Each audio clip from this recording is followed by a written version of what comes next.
Hi, it's Fionna Gossling from Page with a quick update as to what happened in Burlington real estate in September 2023. The reason I do these stats videos every month is to keep clients and prospective clients updated on what's going on in the actual market so that you can kind of navigate through these news headlines that are saying the sky is falling, or mostly the sky is falling because that sells papers, or whatever you read it on these days.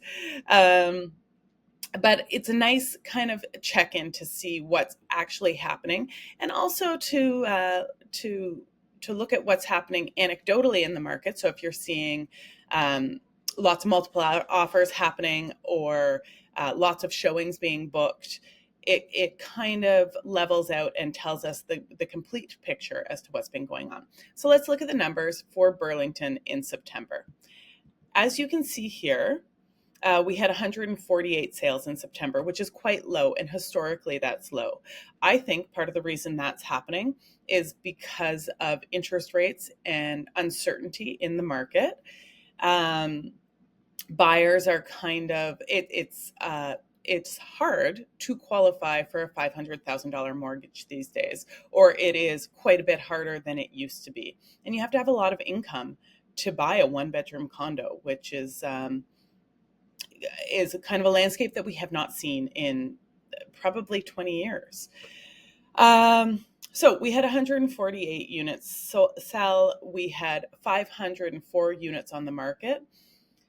I think what we're seeing in the Oakville or in the Burlington market as compared to the Oakville market, which I've just done that stats update, is because it is a more affordable market, it is also more impacted by rates. We have 3.4 months of inventory, so that's creeping towards a seller's market at a buyer's market at 3.4 months, and that's the first time we've seen that buyer's market come in there.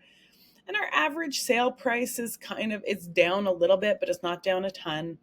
Our median sale price is down a little bit, it's not down a ton. If you compare this month, this September, to last September, our number of sales are down by about 19%, 20%. Our number of active listings are pretty equal to what they were last September, but because they're of the fewer sales, our months of inventory are up. And our average sale price is only down 1%. So when you get all of this sky is falling kind of news headlines, it is helpful to look at the numbers. Also, when I was because I've been doing the Oakville stats longer, I've been able to track the average and median sale price over the years.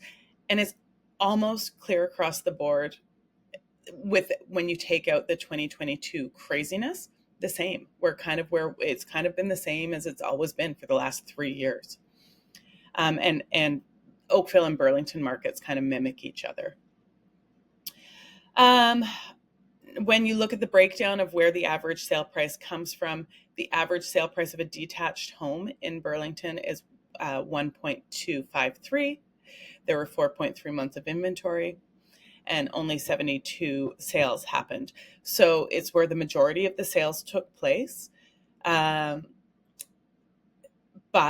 there is more for buyers to choose from. So it's important that you are priced properly in that if you are trying to sell a house right now. The average townhome price is $939,000, a little bit more affordable. So you can see in both the townhouses and the condos, there were a fair amount of sales and there's fewer months of inventory because it is just a more affordable price point to get in there. So if you had any specific questions about what's going on in the market, please don't hesitate to reach out. If you'd like a little analysis about what's going on in your pocket, let me know. And if you think this would be useful for somebody who's thinking about buying or selling in Burlington, please forward it on to them and let me know. I would love to be able to help them. Take care.